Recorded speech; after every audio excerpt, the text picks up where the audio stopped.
கல்யாணம் பண்ணுவாருலாம் நான் நினைச்சு கூட பாக்கல. நான் எவ்வளவு அந்த இதை அனுபவிச்சனோ அப்படியே ஆப்போசிட்டா இருந்தது.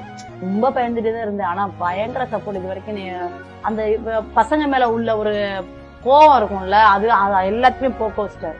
அந்த மாதிரி வேணாப்பா, எதுவுமே வேணாப்பா, யாரும் திரும்பி கூட பார்க்க கூடாது அப்படிலாம் நினைச்சிட்டு இருந்த என்ன, சரி இப்படியும் பசங்க அப்பதான் நானே நினைக்க ஆரம்பிச்சிச்சு, நம்ம எல்லாத்தையுமே அப்படி தப்பா நினைக்க கூடாது, இப்படி மனுஷங்களும் பசங்களும் இருக்காங்க, ரொம்ப கஷ்டம். அப்பெல்லாம் நான் என்ன பண்ணுவேன்னா மயங்கி விழுந்துருவேன். அந்த டயத்துல எல்லாம் ரொம்ப கஷ்டப்படுவேன். வேலைக்கு போயிடுவாரு, இவர் என்ன பண்ணுவாரு, என் பெரிய பையன்ட்ட வந்து போன் நம்பர் எழுதி கொடுத்துட்டு போவாரு. அவ ₹1 காயின் தான். நான் மயங்கி விழுந்துருவேன். அப்போ என்ன பண்ணுவேன், அவ போய் போன் பண்ணிட்டு, அப்பா வா அம்மா மயங்கி விழுந்துருச்சுக்கோ, எங்கேயோ இருந்தோ ஓடியாந்து ஆஸ்பத்திரி கூட்டிட்டு போவாரு. ரொம்ப ஃபீல் பண்ணி அழுதுருக்கேன். என்னடா நம்ம எதாவது யோசிச்சு நம்ம கொண்டு வந்தோம் இந்த மாதிரி ஆயிடுச்சு அப்படின்னு ரொம்ப ஃபீல் பண்ணிருக்கேன். ஆனா எந்த அளவுக்கு ஃபீல் பண்ணணும் அது அப்படியே டோட்டலா அப்படியே மாறிச்சு. இந்த எண்ணமே வந்தது இல்லையே எனக்கு. இந்த மாதிரி வந்துட்டோம், அதுக்கப்புறம் இப்படி ஒரு நடக்குன்றதே எனக்கு தெரியாது. நமக்கு எதுவுமே வேணாப்பா, நம்ம அம்மா கூட இருந்துட்டு நம்ம பையனை காப்பாத்திக்கலாம், அந்த மாதிரிதான் இருந்தேன். எப்படி இவர் வந்தாருன்னே தெரியல. அப்புறம் இந்த பிக் பாஸ் வந்ததே எங்களை வாழ வச்சது. அப்படியே மாறிடுச்சு, வாழ்க்கையே மாறிடுச்சு. இப்ப நாங்க 10 பேருக்கு உதவி பண்ற அளவுக்கு கடவுள் எங்களை வச்சிருக்கோம். களை வெட்டுறது, வாழைக்கட்டை நடுறது, குப்பை அள்ளுறது, சித்தாளு வேலை எல்லாமே பாத்துருக்கேன். அதுக்கப்புறம் தான் 7வது படிக்கிறதா நான் நாடகத்துக்கு வந்தேன். கேவலப்படுத்துறீங்க, எனக்கு தான் வராதுன்னு தெரியுங்களா, அப்புறம் எதுக்கு அதை செய்யாது? அதாவது மிஸ்டர் அண்ட் மிஸ்ஸஸ் சின்னத்திரை முடிச்சுட்டு சுட சுட வந்து அதே கொஞ்ச நாள் ஆயிப்போச்சு. பட் இப்பதான் எங்களுக்கு முடிஞ்சது. எங்களுக்கு 1 மாசம் தானே ஆகுது மிஸ்டர் அண்ட் மிஸ்ஸஸ் முடிஞ்சு. 1 மாசம் ஆயிடுச்சு. 1 மாசம் தான். அதுவும் இவருக்கு எல்லாம் எவ்வளவு ஃபேன்ஸ் ஆயிருக்காங்க தெரியுமா? இப்ப அதிகமா இப்ப மேட்சிங் எல்லாம் போட ஆரம்பிச்சு. இதெல்லாம் ஒரு கப்பல் கோல்ஸ் பண்ணிட்டு இருக்கீங்க. ஆமா, சரி நீங்க சொல்லுங்க, இப்போ மிஸ்டர் அண்ட் மிஸ்ஸஸ் சின்னத்திரை தொடர்ந்து ஃபேன்ஸ் தாண்டி கேர்ள் ஃபேன்ஸ் எல்லாம் கொஞ்சம் பார்த்துக்கு ஜாஸ்தி ஆயிடுச்சுன்னு கேள்விப்பட்டோம். பார்த்து எப்படின்னா, நாங்க அது போயிட்டு இருக்கையிலே வந்து ஒண்டர்லா போயிருந்தோம். பெங்களூர் ஒன்றலா போயிருந்தோமா, ஒரு வேன்ல நிறுத்தி திரு இறங்கி ஓடி வந்தாங்க. சரி நம்ம தான் பிக் பாஸ்ல இருந்திருக்கோம்ல, நமக்காக தான் சரி போட்டோ எடுக்க வருவாங்க போல இருக்கு அப்படின்னு இருக்கேன். என்னை மதிக்கவே இல்ல. பார்த்து எப்படி இருக்கீங்க இவர்கிட்டவே பேசிட்டு, மிஸ்டர் மிஸ்ஸஸ் நான் உங்களுக்காக தான் பாக்குறோம் அப்படின்னு கும்பலே அவர்கிட்ட பேசிட்டு போட்டோ எடுத்துட்டு போறாங்க. நான் இப்படியே என்னை கண்டுக்கவே இல்ல. நான் பெரிய அவமானம் நினைக்க எனக்கு. அப்படியே இருந்து பாத்துட்டு சிரிக்கிறாரு இவரு. இவருக்கு சிரிப்பு தாங்க முடியல. அந்த மாதிரி நடந்தது. அவரும் ரொம்ப அமைதியா இருந்து நிறைய பேசவும் ஆரம்பிச்சிருக்கீங்க. இல்லங்க, நான் எப்பயுமே அமைதியானதான். அமைதியா இருப்பாரு. டாஸ்க் எல்லாம் நல்லா விளையாண்டாரு, நல்லா சூப்பரா விளையாண்டாரு, நல்லா சப்போர்ட் பண்ணி ஃபைனல் வரைக்கும் கூட்டிட்டு போயிட்டாரு. இப்போ கல்யாணம் ஆகி கிட்டத்தட்ட 15 வருஷம் ஆயிடுச்சுல. இப்ப அப்படியே 15 வருஷத்துக்கு முன்னாடி ரிவைன் பண்ணி தாமரை அக்காவை முத பார்த்தது இப்பயும் ஞாபகம் இருக்கா? இருக்கு. ஃபர்ஸ்ட் டைம் ஒரு கோயில் திருவிழாலதான், அங்கதான் ஃபர்ஸ்ட் பார்த்தது. புடவையில தான் பார்த்தேன் முத. சுடிதார்ல எல்லாம் பார்க்கல, புடவையில தான் முத பார்த்தேன். பார்த்துட்டு நல்லா இருக்குங்க, சூப்பரா இருக்குங்க. டைரக்டா போய் சொல்லிட்டீங்களா? அப்பலாம் சொல்லல, நடந்து போயிட்டு இருக்கேன் அப்படியே சொல்லிட்டு போறாரு. கூப்பிட்டு சொல்லல, சொல்லிட்டு அப்படியே நடந்துட்டு அப்படியே பஸ் போயிட்டாரு. நிக்கவே இல்ல. ஏங்க உங்களுக்கு புடவை ரொம்ப அழகா இருக்குங்க அப்படின்னு சொல்லிட்டு போயிட்டாரு. அங்கேயே நிக்கல. அதான் ஃபர்ஸ்ட் பாத்தீங்க. சரி, அதுக்கப்புறம் எப்படி அது ஒரு காதலை நோக்கி போச்சு? காதலை நோக்கி போனது வந்து ஒரு இவங்களுக்கு ஒரு பிரச்சனை, அந்த பிரச்சனைனாலதான் அவங்கள வந்து பாக்குற மாதிரி இருந்தது. அதுல இருந்து தான் ஸ்டார்டிங் ஆச்சு. ஒரு ப்ராப்ளத்துல இருந்தாங்க, அந்த ப்ராப்ளத்துல இருந்து சால்வ் பண்ணி வெளில கொண்டு வந்து இவங்க வீட்டுல விட்டாச்சு. விட்டதுக்கப்புறம் அதுக்கப்புறம் எனக்கு மனசு ஒரு மாதிரியா இருந்தது, என்ன பண்றாங்க அப்படின்ட்டு நம்ம கேட்போம், அப்படி பேசுவோம் அப்படின்ட்டு அப்படியே ஆரம்பிச்சு அப்படியே பேசினது. கடைசியில் அது வந்து காதலா போய் முடிஞ்சது. ஒரு 1 வருஷம் வரைக்கும் ஒத்துக்கல அவங்க. வேணாம் அதெல்லாம் பண்ண வேண்டாம் அப்படின்னு தான் சொன்னாங்க. நான் விடலை. ஃபோன் பண்ணி எப்படி பேசுவார் தெரியுமா? ஏங்க எனக்கு பொண்ணு பார்க்கணும், ஏதாவது அங்கே பொண்ணு இருந்தா சொல்லுங்க. எப்படின்னா, அதாவது யாரும் ஆதரவு இல்லாம இந்த மாதிரி அந்த அப்படி பேசி இது பண்றாரு. அப்படி பொண்ணு தாங்க வேணும். நான் ஏங்க அப்படி பொண்ணு கேட்க முடியாதுல்ல, நீங்க உங்களை லவ் பண்றேன்னு சொல்ல முடியாது டக்குன்னு எடுத்தோன்னு. அதனால சரி எடுத்து கொஞ்சம் கொஞ்சமா ஆரம்பிப்போம்ட்டு ஆரம்பிச்சேன். அவங்க புரிஞ்சுக்கிட்டாங்க, ஆஹா தம்பி எங்கேயோ அடி போடுறாரு அப்படின்ட்டு புரிஞ்சுக்கிட்டு சரியா பேசவே இல்லை. இல்லைங்க அப்படிலாம் இல்லைங்கன்ட்டு என் ஃபோன் வந்தாலும் அவாய்ட் பண்ண ஆரம்பிச்சாங்க. என்னடா ஃபோனே எடுக்க மாட்டாங்க பண்ண மாட்டாங்கன்ட்டு பார்த்துட்டு அதுக்கப்புறம் அவங்க வீட்டில் இருக்கவங்களுக்குலாம் கொஞ்சம் க்ளோஸ் ஆகிட்டாம அதுக்கப்புறம் அவங்கள்ட்ட பேசிடலான்ட்டு அவங்க தம்பி அவங்க அம்மா இப்படி வரிசையா கொஞ்சம் கொஞ்சமா அப்படி பேசி இப்படி பழகிடுச்சு. நீங்க சொல்லுங்கக்கா, இப்போ பொதுவாகவே பெண்கள் அப்படின்னும் போது வந்து ஒரு வேலைக்கு போகணும், கல்யாணம் பண்ணணும், குழந்தை இப்படி போயிட்டே இருக்கும். ஒருவேளை அந்த திருமண வாழ்க்கை சரியா இல்லைன்னா அந்த அந்த பொம்பளைங்க மேலதான் பெரும்பாலும் பெண்கள் மேலதான் பெரும்பாலுமான அந்த கமெண்ட்ஸ் வருது. ஆமா அவங்களுக்கு தான் வாழ்க்கை என்ன, அடுத்த கட்டத்துக்கு என்ன அப்படின்னு தெரியாம அப்படி ஒண்ணு ஒரு ஒரு கஷ்டமான ஒரு சூழ்நிலை இருக்கு. சோ உங்களுக்கு அது அந்த டைம்ல எவ்வளவு டிஃபிகல்ட்டா இருந்துச்சு? எனக்குமே ரொம்ப கஷ்டமா இருந்துச்சு. ஏன்னா அப்படி ஆனதுல எங்க அம்மாவெல்லாம் ஒரு மாதிரியா பேசுனாங்க. இந்த மாதிரி இந்த புள்ள வந்துருச்சு இப்படி ஆயிடுச்சு அப்படின்னு பேசுனாங்க. ஏன்னா நமக்கு தான் தெரியும் நம்ம இருக்கிற இடத்துல நம்ம எவ்வளவு கஷ்டப்பட்டிருப்போம். ஏன்னா நமக்கு தெரியும், நம்மள பெத்தவங்களுக்கு தெரியும் நம்ம பொண்ணு இப்படி கஷ்டப்படுது அப்படின்னு. சுத்தி இருக்கவங்க வந்து எதுவுமே கமாண்ட் பண்ணாதீங்க. அவங்கவுங்க வாழ்க்கைய அவங்க வீட்லயும் 1008 பிரச்சனை இருக்கும். நமக்குள்ள வரக்கூடாது. ஏன்னா நம்ம எவ்வளவு கஷ்டப்பட்டிருப்போம் அப்படின்றது நமக்கு மட்டும் தான் தெரியும். நம்ம சொன்னா அவ அப்படிதான் அப்படின்ட்டு போயிருவாங்க. ஆனா நம்ம மனசாட்சிக்கு தான் தெரியும். பெண்கள் வந்து இந்த மாதிரி கஷ்டம்னு அதை தாங்கிட்டு இருக்க வேண்டிய அவசியமே கிடையாது. ஆனா உங்களுக்கு அந்த தைரியம் எப்ப வந்துச்சு? ஆரம்பத்துல உங்களுக்கு அது தெரிஞ்சிருக்கல, என்ன சின்ன வயசுல இருந்து இல்ல எதா இருந்தாலும் தாங்கிட்டு அமைதியா இருந்துடணும் அப்படிதானே சொல்லி? எனக்கு ரொம்ப சின்ன வயசு, பயந்துட்டே இருப்பேன். என்ன பண்றதுன்னு தெரியலையே, நம்ம எப்படி தப்பிக்கிறது, இந்த மாதிரிலாம் நிறைய விஷயங்கள்ல வந்து நான் பயந்துட்டே இருந்திருக்கேன். என்னடா இவ்வளவுதான் இருக்கே, இப்படி டார்ச்சர் இருக்கே அப்படி இப்படின்னு நிறைய அனுபவிச்சிருக்கேன். அது எப்படி நம்ம தாண்டி வர்றது அப்படிலாம் யோசிச்சிருக்கேன். அப்புறம் கொஞ்சம் எனக்கும் வந்து 21 வயசு இப்படி ஆயிடுச்சு. அதுக்கப்புறம் ஒரு நாடத்துக்கு போக ஒரு தைரியம் வந்துருச்சு. சரி இதுக்கப்புறம் நம்ம என்ன முடிவு எடுக்கிறோமோ அது மாதிரி நடந்துக்குவோம் அப்படின்ட்டு அதுக்கப்புறம் தான் நான் கிளம்பி போயிட்டேன். போயிட்டு அதுக்கப்புறம் நான் யாரு பேசணும்னு நான் கண்டுக்கவே இல்லை. நான் பாட்டுக்கு நாடத்துக்கு போனேன், நான் இருந்தேன். அப்புறம் இவர் வந்தாரு. ஒரு பயம் இருந்துச்சு. ஏன்னா நமக்கு திரும்ப வந்து ஏதாவது டார்ச்சல் இப்படி ஏதாவது இருக்குமோ, இப்படி வேற சுத்திட்டே இருக்கானே மனுஷன் அப்படிலாம் வந்து ஒத்துக்கவே இல்லை. இவரெல்லாம் புதுக்கோட்டைக்கு வந்து என்னை பார்க்க வந்தாருன்னா என்னை பார்க்காம போக மாட்டாரு. பஸ் ஸ்டாண்ட்ல 2 நாள் 3 நாள்லாம் உட்கார்ந்து இருந்திருக்காரு. போக மாட்டேன், பஸ் ஸ்டாண்டை விட்டு போக மாட்டேன். அங்கேயே தூங்கிட்டு அங்கேயே குளிச்சுட்டு அங்கேயே உட்காந்துருப்பாரு. அப்புறம் சரி பாவன்ட்டு அவரை பேசி இப்ப நீங்க வந்து ஒரு கஷ்டத்துல இருந்து வெளியே வந்திருக்கீங்க. இப்ப இனிமேட்டு தயவு செய்து எனக்கு கல்யாணமே வேண்டாம், இல்ல இப்ப எந்த பையனும் வேணாம் அந்த மாதிரி ஒரு சூழ்நிலைக்கு போயிட்டீங்களா? இல்லனா என்ன மைண்ட் செட்ல இருந்தீங்க? எதுவுமே வேணாம், நம்ம பாட்டுக்கு பிள்ளைய வச்சுட்டு நம்ம சம்பாரிச்சுட்டு அவரை பாத்துக்குவோம். நீங்க சொல்ற மாதிரிதான் எதுவுமே வேணாம் அப்படின்ற மாதிரிதான் இருந்தேன். இந்த எண்ணமே வந்தது இல்லையே எனக்கு.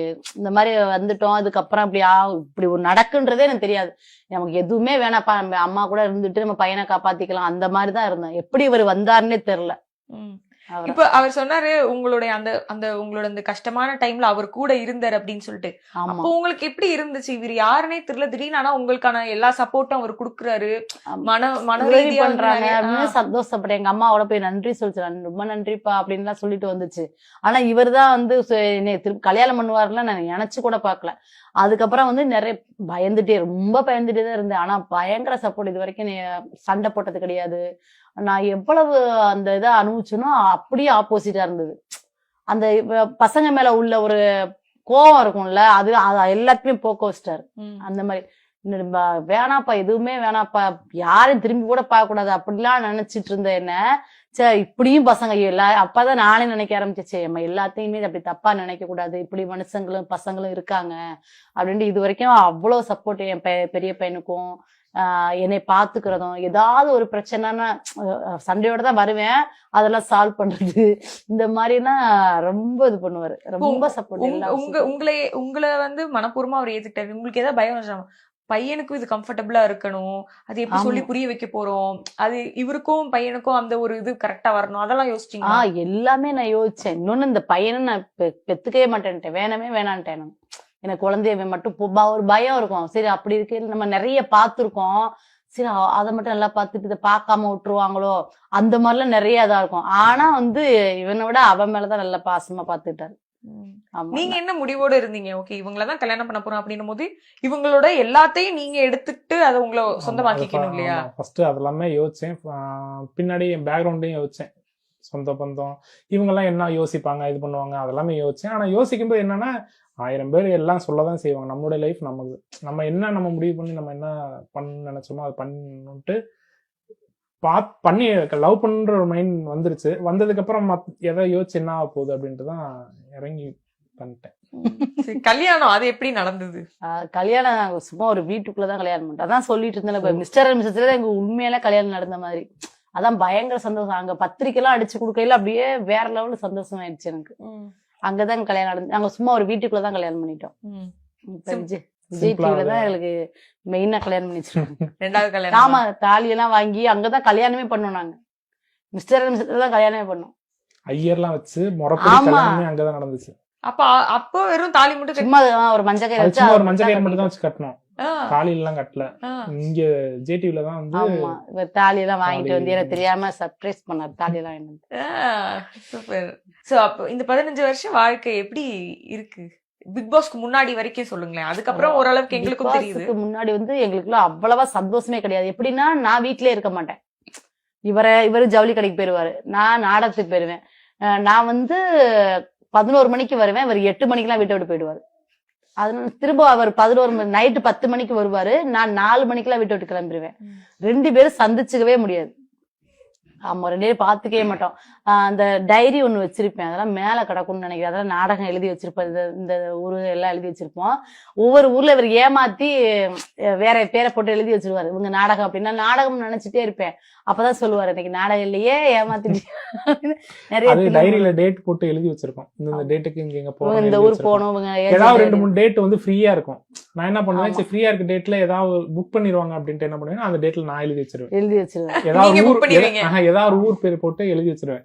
அது நினைச்சிட்டு எல்லாம் கிளம்பி ரெடியா இருக்கும், எங்க கிளம்பி ரெடியா இருக்கு அப்படின்னு கேட்பேன். இன்னைக்கு இந்த ஊருக்கு போனோம் அப்படின்னு, இந்த ஊரா அந்த ஊர் நான் தான் எழுதுனேன், அப்படியே ஏமாத்திடுவாரு. சரி இப்போ பிரெக்னன்சி அந்த ஃபேஸ் எப்படி இருந்துச்சு? ரொம்ப கஷ்டம். அப்பெல்லாம் நான் என்ன பண்ணுவேன்னா மயங்கி விழுந்துருவேன். அந்த டயத்துல எல்லாம் ரொம்ப கஷ்டப்படுவார். வேலைக்கு போயிடுவாரு, இவர் என்ன பண்ணுவாரு, என் பெரிய பையன்ட்ட வந்து போன் நம்பர் எழுதி கொடுத்துட்டு போவாரு. அவ 1 ரூபா காயின் தான். நான் மயங்கி விழுந்துருவேன். அப்போ என்ன பண்ணுவேன், அவ போய் போன் பண்ணிட்டு அப்பா வா அம்மா மயங்கி விழுந்துருச்சு கூட எங்க இருந்தோ ஓடியா இருந்து ஆஸ்பத்திரி கூட்டிட்டு போவாரு. ரொம்ப கஷ்டம். என் ஃப்ரெண்டு இருக்கா, அவ ஃபுல்லா அவதான் பாத்துட்டா. இப்போ பெரிய பையனும் இவரும் அந்த பாண்டிங் பயங்கர க்ளோஸ் 2 பேரும். நான் ஒண்ணு திட்ட முடியாது வர, அப்பா ஏமாத்திட்டு அவர் கரெக்டா தானமா சொல்றாரு, பயங்கர சப்போர்ட் பண்ணுவான்.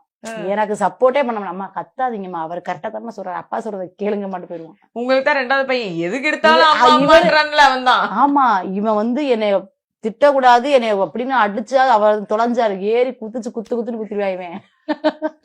அவ்வளவு பாசமா இருப்பாரு சின்னவர். அவன் பெரிய வந்து அவர் ரொம்ப இவரையும் அவங்க அம்மாவையும் தான் ரொம்ப பிடிக்கும், எங்க மாமியார ரொம்ப பிடிக்கும் அவருக்கு. அவர் சொல்லிருக்க அவ்வா சூப்பரா வளர்த்திருக்காங்களம்மா, அவ்வா சொர்க்கத்துக்கு தாம போவாங்க. இப்பயே பிளான் பண்றாரு. ஏன்னா அவங்களோட ஆசை தான், கும்பிடு சொர்க்கத்துக்கு போயிடணும்பா. அப்படிதான் மாமியார் சாமி கும்பிட்டு இருப்பாங்க. என் பையன் சொல்லிட்டு இருக்கான், இனி நல்லா வளர்த்திருக்காங்கல்ல அவ்வா, அவன்பா சொர்க்கத்துக்கு போவாங்கம்மா பாவா அப்படின்னு பேசிட்டு இருக்கோம். அவங்க இவங்க 2 பேரும் இப்படி சண்டையெல்லாம் போட்டுப்பாங்களா? 2 பேரும் 2 பசங்களும் ஐயோ பஞ்சாயத்து பண்ண முடியாது, ஐயோ பயங்கரமா சண்டை போடுவானுங்க. ஆனா சண்டைக்கு மூல காரணமே அவன் சின்னவனாதான் இருப்பான். அவன் பொறுமையா போயிருவான், ஒரு சில நேரத்துல எடுத்து சொல்லுவான் இது பண்ணா கூடாதா அது பண்றா அப்படின்னு சொல்லுவான். ஆனா கேட்க மாட்டான், 2 பேரும் அடிச்சுக்குவாங்க. இப்படினாவே இவனுக்கு பயங்கர கோவம் சின்னவனுக்கு. இப்போ பிரெக்னன்சி சொன்னீங்க, நீங்க மயக்கம் போட்டு விழுந்துருவீங்க அப்படின்னு சொல்லிட்டு. சோ அந்த டைம்ல இந்த புடிச்சது சாப்பிடணும், இந்த மூட் ஸ்விங்ஸ் எல்லாம் சொல்லுவாங்களா, அந்த மாதிரி எல்லாம் இருந்துச்சு அவங்களுக்கு? இருக்கும், ஆனா எதுவுமே சாப்பிட முடியாது. எனக்கு வாழைப்பழம் வந்து வாழைப்பழம் மட்டும்தான் வாந்தி எடுக்க நல்லா வலுன்னு வரும், அது மட்டும்தான் சாப்பாடு. எனக்கு சாப்பிடவே மாட்டேன். எனக்கு பிறந்து டெய்லியும் அந்த வாமிட் வராம இருக்கிறதுக்கு ரெகுலரா ஊசி போட்டுட்டே இருக்கும். ஈவினிங் அந்த ப்ரோகிராம் வேற போடுமா, கரெக்டா இப்ப 12 மணிக்கு போடுறோன்னு வச்சுக்கோங்களேன் ஊசி, மறு 12 மணி வரைக்கும் தான் வாந்தி வராது. அப்புறம் அது அந்த அடுத்த நிமிஷத்துலேயே இருந்து ஆரம்பிச்சிடும். ரொம்ப எனக்கு குழந்தை பிறந்து மறுநாள் வரைக்கும் வாந்தி எடுப்பேன். ப்ரோக்ராம் போயிட்டே தான் இருந்தீங்களா பிரெக்னெண்டா இருக்க இந்த டைம்லயும்? மயங்கி விழுந்துருவேனே, போக முடியாது. நான் மாசம் வந்தா போக முடியாது. மத்தவங்க எல்லாம் என் கூட நடிச்சவங்க எல்லாம் 7 மாசம் 8 மாசம் வரைக்கும் நாடகத்துக்கு வருவாங்க. நான் மாசமா இருக்கேன்ட்டு தெரிஞ்சுட்டாலே படுத்த படுக்கை ஆயிருவேன். எப்படி நைட்டு மட்டும் வீட்டுல இருப்பேன், பகல் பூரா பெட்ல இருப்பேன். ஹாஸ்பிட்டல்லே தான் இருப்பேன் குழந்தை பிறகு வரைக்கும். ரொம்ப கஷ்டம். எனக்கு அப்படியே ரத்தமா ஊத்தும் வாந்தி. ஐயோ அந்த கஷ்டம்லாம் யாருக்கும் வரக்கூடாது. இப்ப நீங்க சொன்ன மாதிரி உங்க லைஃப்ல இருக்கிற இந்த ஜேர்னில பாஸ்ட்லயும் சரி இப்பயும் சரி, இந்த ஒரு கஷ்டம் வந்து எந்த பொண்ணுக்கும் வரக்கூடாது அப்படின்னா நீங்க என்ன சொல்லுவீங்க? இப்ப சொன்னீங்க ஒண்ணு, இந்த மாதிரி ஒண்ணு யோசிச்சு ஒண்ணு சொல்லணும்னா என்ன சொல்லுவீங்க? என்ன யாருக்கு பண கஷ்டம் வரக்கூடாது. கண்டிப்பா ரொம்ப கஷ்டப்பட்டிருக்கனால 20 ரூபா காசு இல்லாமலாம் நாங்க 2 பேரும் மாசமா இருக்கோம். இவரு வேலைக்கு போக முடியல, மயக்கம் மட்டும் விழுகிறதுனால இவரு வேலைக்கு போக முடியல, நானும் நாடகத்துக்கு போக முடியல. எங்களுக்கு யாருமே எங்க மாமியார் பேச மாட்டாங்க, எங்க வீட்லயும் ஏதோ சின்ன சண்டை வந்துருச்சு, அவங்களும் பேசல. 20 ரூபா காசுல அந்த ஹாஸ்பிட்டல்ல வேலை பார்த்த பொண்ணுங்க 20 ரூபா கொடுத்து எங்களுக்கு சாப்பாடு இது வாங்கி, ஏதோ கேசரி ஆசைப்பட்டேன் சாப்பிடணும்ட்டு. அதுக்கப்புறம் வந்து ரேஷன் அரிசி எல்லாம் கொண்டு வந்து கொடுத்தாங்க. அந்த ஹாஸ்பிட்டல்ல ஒர்க் பண்ண பொண்ணுங்க எல்லாம் அதெல்லாம் சமைச்சு சாப்பிட்டோம். ரொம்ப கஷ்டப்பட்டிருக்கோம். அப்புறம் பானுன்னு சொல்லி அவதான் அவ எல்லாமே அவங்கதான் ஃபுல் சப்போர்ட்டே அவங்க. எனக்கு எந்நேரம் சமைச்சு கொடுக்கறது, நான் ஆசைப்பட்டதை வாங்கி கொடுக்குறது. இன்ன வரைக்கும் 15 வருஷம் அவன் பிறந்து இப்ப மாசமா இருக்கிறது இன்ன வரைக்கும் அவன் எனக்கு ஃப்ரெண்டு. உங்களுக்கு வருத்தமா இருந்தது இவங்களை வேற கூட்டிட்டு வந்துட்டோம், சரி நம்மள நம்பிதான் வந்துட்டாங்க அவங்க, ஆனா நம்ம வந்து இந்த மாதிரி ஒரு ஃபைனான்சியலா ஒரு நிலைமைக்கு வர முடியலன்னு நினைச்சு ரொம்ப கஷ்டப்பட்டிருக்கேன், ரொம்ப ஃபீல் பண்ணி அழுதுருக்கேன். இப்படி என்னடா நம்ம எதோ யோசிச்சு நம்ம கொண்டு வந்தோம் இந்த மாதிரி ஆயிடுச்சு அப்படின்னு நினைச்சிட்டு ரொம்ப ஃபீல் பண்ணிருக்கேன். ஆனா எந்த அளவுக்கு ஃபீல் பண்ணணும் அது அப்படியே டோட்டலா அப்படியே மாறிச்சு. ஆமா, வாடகை கொடுக்க முடியாது, அது 20 ரூபாய் காசே இல்ல, எப்படி வாடகை கொடுக்க முடியும்? ரொம்ப கஷ்டப்பட்டோம். இவன் பிறந்ததுக்கு அப்புறம் தான் எங்களுக்கு ஒரு இதே வந்துச்சு. அவரும் வேலைக்கு போயிட்டாரு, நானும் வேலைக்கு போயிட்டேன், எங்க மாமியார் இருந்து அவனை பாத்துக்கிட்டாங்க. அதனால நாங்க இதாயிட்டோம். அப்பல இருந்து அந்த பண பிரச்சனை, இந்த சாப்பாடு பிரச்சனை இல்லாம போயிடுச்சு. அப்படியே கொஞ்சம் கொஞ்சமா அப்புறம் வீடு வாங்கணும், அப்புறம் இடம் வாங்கணும், அப்படியே கொஞ்சம் கொஞ்சமா. இது எல்லாமே பிக் பாஸ்க்கு முன்னாடியே? பிக் பாஸ் முன்னாடி. இது வந்து பிக் பாஸ்க்கு முன்னாடி வாங்கின வீடு, இது பூரா கப்போர்டு போட்டது எல்லாமே அதுக்கப்புறம். அது அவங்க என்ன கேக்குறாங்கன்னா, பிக் பாஸ் வந்ததுக்கு அப்புறம் தான் இதெல்லாம் நடந்துச்சான்னு கேக்குறாங்க. பிக் பாஸ்க்கு போறதுக்கு முன்னாடி வீடு வாங்கிட்டோம். ஃபுல்லா கடன்ல இருந்தோம், நிறைய கொடுத்து உதவி பண்ணாங்க. அந்த கடனை எப்படி இதாச்சுன்னா, கடன்ல இருந்தோம், ஆனா கட்டுறதுக்கு எல்லாமே கரெக்டா போயிட்டு தான் இருந்தது. அந்த கொரோனா வந்தது பாத்தீங்களா, அது வரவும் என்ன ஆயிடுச்சு, எல்லாத்துக்குமே வேலை இல்லாம எல்லாமே அடியாச்சா, கடன் கொடுத்தவன் எல்லாம் கேட்க ஆரம்பிச்சிட்டான். ஐயோ, நாளா சாக பெண்ண இருக்கவே செத்துறலாம். அது இப்ப எப்படி நான் கடன் கொடுத்தேன்னா, நம்ம பேங்க்ல இது மாதிரி இருந்தா 6 மாசம் கொடுக்க தேவையில்லை அப்படிலாம் பண்ணாங்க. ஆனா அது வாங்கினது எல்லாமே தெரிஞ்சவங்கள்ட்ட வாங்கிட்டோம். அப்படி அவங்க என்ன பண்ணிட்டாங்க, அவங்களுக்கு பிரச்சனை இருக்கும்ல, அவங்க போன் பண்ணி கேட்க ஆரம்பிச்சுட்டே இருந்தாங்க. ரொம்ப கஷ்டப்படும், இருக்கவே வேணா செத்து போயிடலான்ற அளவுக்கு தான் போயிடுச்சு. அதுக்கப்புறம் இந்த பிக் பாஸ் வந்துதான் எங்களை வாழ வச்சது. அப்படியே மாறிடுச்சு, வாழ்க்கையே மாறிடுச்சு. இப்ப நாங்க 10 பேருக்கு உதவி பண்ற அளவுக்கு கடவுள் எங்களை வச்சிருக்காரு. நினைச்சு பார்க்கும்போது எப்படி இருக்கு உங்களுக்கு இந்த 15 வருஷம் வாழ்க்கை கிட்ட சொல்லும் போது? அப்படியே படுத்துட்டு யோசிப்போம், மாமா நம்ம எப்படி இருந்தோம், ஒண்ணு நாங்க பேசிட்டு இருப்போம், அம்மா அந்த இடத்துல போய் நின்னும் இல்ல மாமா, காசு இல்ல, பெட்ரோல். அந்த இடத்துக்கு எல்லாம் போவோம், அந்த இடத்துல போய் நின்று இந்த இடத்துல எல்லாம் போய் பார்ப்போம், இந்த மாதிரி இந்த இடத்துல எல்லாம் இப்படி நின்று இருக்கும்ல அப்படின்ட்டு. ஒரு கோயில் ஒண்ணு இருக்கு மீனக்குள்ளதான், நாகல்நகர்ல ஒரு பெருமாள் கோயில். அந்த கோயில்ல வந்து தாமரை வந்து அப்ப ரொம்ப கஷ்டப்பட்டு இருக்க சுச்சுவேஷன். நான் வேலைக்கு போயிருவேன், தாமரை வந்து மாசமா இருக்க டைமா வீட்டுலதான் இருக்கும். நான் சும்மா வீட்டுல இருக்க, எனக்கு பிடிக்கல அப்படின்ட்டு சுண்டல் இருக்கு பாத்தீங்களா, சுண்டல் வந்து வேக வச்சு நான் கொண்டு போய் விக்கிறேன் மாமா, கொண்டு போய் நான் விக்கிறேன் அப்படின்னு சொல்லி. எனக்கு ரொம்ப கஷ்டமா இருந்தது, அதெல்லாம் ஒண்ணும் பண்ணாம நீ வீட்டுல இரு அப்படின்னு. அப்புறம் போகல, நான் சொல்லவும் போகல. ஆனா அந்த மாதிரிலாம் யோசிச்சு இந்த மாதிரிலாம் பண்ணலாம்னு எனக்கு இருக்கு தோணுது மாமா அப்படின்ட்டு. அப்புறம் பூ கட்டும், சூப்பரா பூ கட்டும் நல்லா. அதாவது நீங்க 1 கிலோ கொடுத்தீங்கன்னா ஒரு 20 நிமிஷத்துல முடிச்சிடும், சொல்லுன்னு கட்டிடும். என்ன பண்ணும், அது பார்த்துட்டு அது கொண்டு போய் விற்கிறது செட் ஆகுதுமா வேண்டாம்னு சொல்லுவோம். அப்புறம் பூவெல்லாம் வாங்கிட்டு வந்து கொடுக்க சொல்லிச்சு, பூவெல்லாம் வாங்கிட்டு வந்து கொடுக்கும். பூக்கட்டி அங்க இருக்க ஏரியாக்குள்ள இருக்கவங்களுக்கு எல்லாம் ஆரம்பிச்சு. எந்த வேலைக்கும் சங்கடப்படவே மாட்டேன். ஏன்னா எங்க அம்மா அவ்வளவு கஷ்டப்பட்டு எங்களை வளர்த்துருக்காங்க. ஒரு நேரம் சாப்பாடு, அம்மா வீட்லயுமே சாப்பாடு இல்லாம எங்க 5 பிள்ளைங்க, எங்க அம்மா நடவுக்கு போவாங்க, அங்க வந்து இந்த வெள்ளை சாப்பாடு உருண்டை அந்த பொங்கல் மாதிரி உருட்டி கொடுப்பாங்க. எங்க அம்மா சாப்பிடாம அங்கேயிருந்து கொண்டுட்டு வந்து எங்களுக்கு எல்லாத்துக்கும் கொடுப்பாங்க. அம்மா என்ன வேலை பார்த்துட்டு இருந்தாங்க? விவசாயம் தான், அந்த நடவுக்கு போறது, களை எடுக்கிறது, அந்த வேலை தான் பார்ப்பாங்க. அப்பா விவசாய வேலை தான். அம்மா அப்படி எங்களை கஷ்டப்பட்டு வளர்த்துதா, அதனால எந்த வேலைக்குமே யோசிக்க மாட்டேன். எல்லாம் 6வது படிக்கையில இருந்து, நான் 10 வயசுல இருந்து நான் வேலைக்கு போக ஆரம்பிச்சிட்டேன். என்னென்ன வேலை எல்லாம் பார்த்திருக்கீங்க? களை வெட்டுறது, வாழைக்கட்டை நடுறது, குப்பை அள்ளுறது, சித்தாளு வேலை எல்லாமே பார்த்திருக்கேன். எந்த வேலைக்கும் சங்கடப்படவே மாட்டேன். அதுக்கப்புறம் தான் 7வது படிக்கிறது தான் நான் நாடகத்துக்கு வந்தேன். அப்ப பிக் பாஸ் வந்து உங்களுக்கு பெரிய, அதுக்கு முன்னாடியே கஷ்டம் எல்லாம் பாத்துட்டீங்க. பிக் பாஸ்ன்றது உங்களுக்கு பெரிய கஷ்டமாவே இல்ல? இல்ல, நீங்க அதை விட பெரிய கஷ்டம் எல்லாம் தாண்டிதான் வந்தேன். அதனாலதான் எனக்கு வந்து 6 மாசம் என்னால பிக் பாஸ்ல இருக்க முடிஞ்சுச்சு. நீங்க உள்ளே சொன்னீங்கல்ல, ஐயா வீட்டை விட்டு அமிச்சிடாதீங்க ஐயா. ஏன்னா நான் அதை விட எவ்வளவு கஷ்டப்பட்டிருக்கோம், அதெல்லாம் எனக்கு ரொம்ப ஈஸியா தான் இருந்தது. என்ன ஒரு விஷயம் உங்ககிட்ட வரும்போது ரொம்ப சந்தோஷப்பட்டீங்க?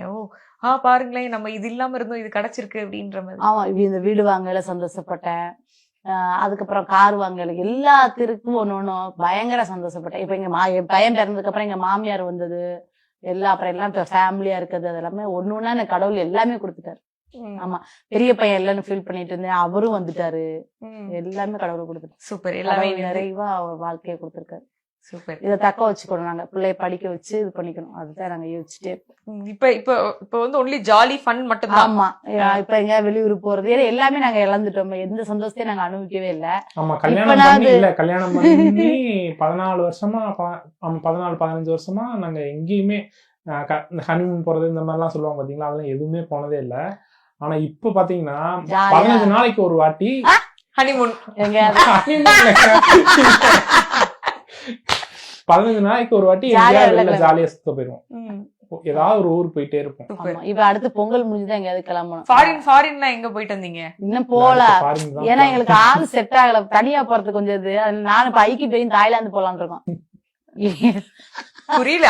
அவருதான் ஃபேமிலியோட தாங்க. இல்ல ஃபேமிலியா தான். இப்ப தனியா நாங்க 2 பேரும் அவங்க 2 பேரும் அப்படி போவோம். தனியா 2 பேரும் போய் தெரியாத ஊர்ல போய் 2 பேத்துக்கு இங்கிலீஷ் தெரியாது, தமிழை தவிர எதுவுமே தெரியாது. ஏங்களேன், சிங்கப்பூர், மலேசியா 2-3 ஊருக்குலாம் எங்களை வந்து கூப்பிட்டாங்க. வாங்க. ஆனா என்னன்றது, தனியா எல்லாம் போக வேண்டாம், யாராவது நமக்கு துணைக்கு வந்தாதான் போகணும். அவங்க என்னன்றாங்க, உங்களுக்கு கைடுக்கு ஒரு ஆள் வருவாங்க, நீங்க வாங்க அப்படின்னு கூப்பிட்டாங்க. எல்லாமே ரெடி பண்ணி, அவங்களே வந்து எல்லாமே ரெடி பண்ணி கொடுத்து, அந்த ஆபீஸ்ல வந்து எல்லாமே ரெடி பண்ணி கொடுத்துட்டாங்க. மேடம் வந்து தனியா போக வேண்டாமாம்மா, யாராவது நம்ம கூட வரணும், ஏன் இல்லைன்னா போயிட்டு வந்திருப்போம். அங்கெல்லாம் கொஞ்சம் ஓரளவு தமிழ் பேசுவாங்களே சிங்கப்பூர்ல. இருந்தாலும் அது இங்க இருந்து போல ஒரு 4 பேரா போவோம். எங்க போனாலும் கும்பலா தான் போனோம். உங்க 2 பேருக்கும் ஒரு சின்ன டெஸ்ட் வைக்க போறோம். எனக்குக்கா உங்க 2 பேருக்கும் என்ன எவ்வளவு தூரத்துக்கு 2 பேர் புரிஞ்சு வச்சிருக்கீங்க. அவங்கள பத்தின கேள்வி உங்ககிட்ட. அக்கா நீங்க ஜட்ஜு, தப்பா சொல்லிட்டாருன்னா நீங்க தான் சொல்லணும், ஏன்னா எங்களுக்கு தெரியாது. ஆமா ஆமா. தோக்குறவங்க வந்து டேர் பண்ணணும், ஜெயிக்கிறவங்களோட சேர்ந்து நாங்க வந்து டேர் கொடுப்போம். ஓகேவா? அது என்னன்னோ அதை கரெக்டா பண்ணிடணும். ஓகேவா? தாமரை அக்காவுக்கு பிடிச்ச பாட்டு, அடிக்கடி முணுமுணுக்கிற பாட்டு அப்படின்னா என்ன பாட்டு? தெரியல. அக்கா பாடி காமிச்சிருங்க 2 லைனு. கண்ணே நவமணியே, இந்த பாட்டு மட்டுமா பாடுவேன், வேற பாட்டுலாம் பாடுவேன். கண்ணுறங்குமோ, இந்த பாட்டு தான் ரொம்ப பிடிக்கும்னு சொல்லிட்டே இருப்பேன். ஆமா சொல்லிருக்கு. அல்டிமேட்ல இருக்கிற கண்டஸ்டன்ஸ் கூட தெரிய போகுது, உங்களுக்கு தெரியல. சரி, இப்ப நீ பாட்டு பாடு. தோத்து போயிட்டார்ல, மொத்தமா சேர்த்து ஒரே டேரா கொடுப்போம். ஒண்ணுனா கொடுத்தா பாவம்ல. பேசாம இருக்கு. சரி. தாமரை அக்காவுக்கு பிடிச்ச நடிகர் அஜித். கரெக்டா? தாமரை அக்காவுக்கு பிடிச்ச டிஷ், சாப்பாடு ஒண்ணுதான் சொல்லணும், எல்லாம் சொல்லக்கூடாது. பிடிச்ச டிஷ் ஒண்ணே ஒண்ணு, மட்டன் கிரேவி. கரெக்ட். சரி, 3 கேள்விக்கு 2 மார்க் வாங்கிட்டீங்க. லாஸ்ட் 2 கேள்வி. தாமரை அக்காவோட ஃபேவரட் தமிழ் படம்? இது சிவப்பு ரோஜாக்கள். வெக்கத்த வர உடனே கமலஹாசன் படம். என்னங்க சைக்கோ படம் போய் பிடிச்சிருக்கு? எனக்கு ரொம்ப பிடிக்கல. கமல் அவ்வளவு அழகா இருப்பாரு. ஆனா த்ரில்லர் படமாச்சே. ஆமா, நல்லா த்ரில்லர் படமாச்சே அது. சூப்பரா இருக்கு. அது கமல் சார் எனக்கு அவ்வளவு பிடிக்கும். ஸ்ரீதேவி மேமும் ரொம்ப அழகா இருப்பாங்க. 2 பேருமே ரொம்ப அழகா இருப்பாங்க. தாமரை அக்கா அடிக்கடி யூஸ் பண்ற ஒரு வார்த்தை பேசுறப்போ? என்ன சாமி, நல்லா இருக்கியா சாமி, தங்கம், சாமி, இந்த வார்த்தை யூஸ் பண்ணோம். நீங்களே பேசிட்டு இருக்கும்போது கவனிச்சு பாருங்க. பாசமா இருக்கு. எக்கடி யூஸ் பண்ற வார்த்தை பேசுற படம் பைத்தியக்கார் தான் சொல்லுவேன் நானு. பைத்தியக்கார் அப்படிதான் சொல்லுவேன். அம்மா கிட்ட சொல்லிருப்பாங்க. 3 மார்க் தான். ஆமா, 5க்கு 3. அக்கா நம்ம 4 எடுத்தா ஜெயிச்சோம். ஃபர்ஸ்ட் நானே சொல்லிருக்கலாம் இருக்கு. எல்லாத்துக்கும் இல்லன்னு சொல்ல போறாரு அவரு. பார்த்தோட செருப்பு சைஸ்? 10. இல்ல 11. 10 தானே எடுப்போம். 11 நம்பிக்கை காட்டுறேன் உங்களுக்கு. நீங்க அடுத்த கேள்வி கேளுங்க. பார்த்தோட ஃபேவரட் கலர்? கருப்பு. கரெக்டா? ஓகே. 3வது, பார்த்துக்கு பிடிச்ச படம், தமிழ் படம்? வாலி அம்மா. இல்ல சிட்டிசன். அதுலயே ஏக்கா 3க்கு 2 அவுட்டுக்கா. மிச்ச 2 கரெக்டா சொல்லணும். பார்த்து எந்த ஊருக்கு போகணும்னு ரொம்ப ஆசைப்பட்டு கேட்டுக்கிட்டே இருப்பாரு எப்பயுமே? எந்த ஊருக்கு போலான்னு, இப்ப மணாலிக்கு போலான்னு தான் கேட்டுக்கிட்டே இருந்தாரு. அதுக்கப்புறம் கொடைக்கானல். இல்ல தாய்லாந்து. நீ வேணும்னே சொல்ற. இல்ல நான் நிறைய வாட்டி சொல்லிருக்கேன் தாய்லாந்து. அது ஐக்கி கேட்டதுக்கு அப்புறம் நீ பண்ணது அவ்வளவுதான். நொறுக்கி இப்படியே நொறுக்கி ஆகும் வச்சுக்க. ஃபர்ஸ்ட் இருந்து அழிங்க அவர் கேள்விய திரும்ப கேட்கலாம். 4 தப்பு. நான் அடிக்கடி சொல்லிட்டு இருப்பேன் தாய்லாந்து போகணும்னு சொல்லியிருக்கேன். அவர் உங்களுக்கு கொடுத்த ஃபர்ஸ்ட் கிஃப்ட்? கொலுசு. ஈஸியா உங்களுக்கா ஈஸியா கேட்டுட்டேனா? கொலுசு. ரைட். ஓகே பார்த்தோ. அப்ப நான் தான் வின் பண்ணேன். நீங்க தான் வின் பண்ணீங்க.